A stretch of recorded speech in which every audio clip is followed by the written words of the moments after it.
Welcome to Hari's Hobbies, the channel where we discuss the latest tech news and delve into the newest tech products. Today, we're taking a look at the top 5 things that you should consider before buying the Intel i7-8700K. But before we delve into that, make sure to hit that subscribe button if you guys would like to see more videos just like this one. So starting off with the number 1, why are you even building a PC?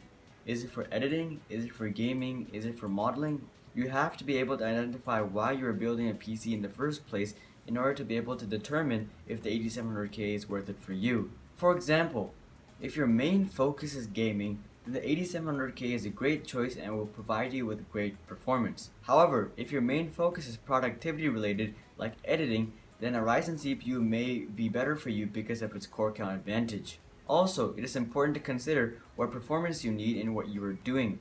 For example, if you're gaming at 1080p, then you may just need the 8600K and it may be wiser to spend more money on the GPU than on the 8700K. However, if you are rendering in 4K and you want to go with Intel, then you probably want to go for the 8700K because CPU is very important when it comes to editing. So make sure to think about why you are building a PC and what performance you need for it. Moving on to number 2. Are you okay with spending a lot more than you would with a Ryzen build? Let's be honest, Intel does have some good performance on the gaming side of things. However, Ryzen will definitely provide you with much more value for every single dollar that you spend. If you want the best gaming performance available, then yes, the 8700K is what you should buy. However, it is still important to consider if you're okay with spending a lot more money than with the Ryzen build. And it is not just the CPU. You also have to spend a lot more money on the motherboard and you have to buy a CPU cooler on top of that.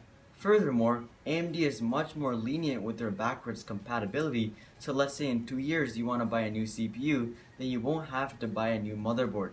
However, with Intel, you probably will have to. So as it is clear, it is a lot more expensive to build an Intel-based PC, so that's definitely something to take into consideration. On to number 3. When are you planning to buy? Because the 9700K is coming really soon and it'll beat the performance of the 8700K. If you guys didn't already know, Intel is planning to launch an 8-core 16-thread Coffee Lake chip later on with the Z390 platform this year. Now granted, this CPU and its motherboard will be more expensive, but if you're really going for performance, then this may be something to consider as well. Also, if you're waiting for the holiday season to buy the 8700K, then it may just be better to buy the 9700K because of all the huge discounts and deals that will be going on during the holiday season, so the price difference may not be that big. So make sure to keep in mind that such a CPU is coming very soon. On to number 4. How long do you plan to keep your chip? For example, if you want the best gaming CPU available and you're planning to not upgrade for like the next 4 to 5 years, then the 8700K is a great choice. However, if you know you're going to upgrade in the next 2 to 3 years because you want to have the newest tech available, then you may want to just go with Ryzen because AMD is much better with backwards compatibility and so it will be a lot cheaper for you.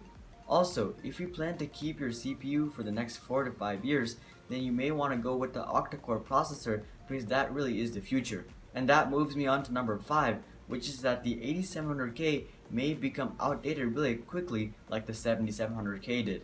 AMD is definitely making huge strides in the CPU market and they're continuously adding more cores not just to their enthusiast Threadripper CPUs but maybe even to their mainstream CPUs. That's right, next year with Ryzen 3rd generation we may see 12 core and maybe even 16 core CPUs.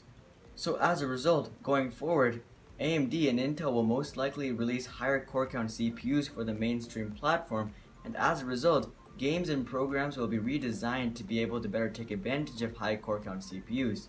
And because of that, a hexa-core processor may become outdated in just a couple of years. So if you're planning to keep your CPU for a long time, then you may want to go with the higher core count CPU and just wait for the 9700K or go with the AMD Ryzen 2700X. So those are the 5 things that I think you should consider before you buy the 8700K. Did I miss something? Make sure to comment that down below because I do read all my comments and I'm curious as to what you guys think, so make sure to post your thoughts. Also, if you guys like this video, then make sure to drop a like and hit that subscribe button if you guys would like to see more videos just like this one. But until next time, bye.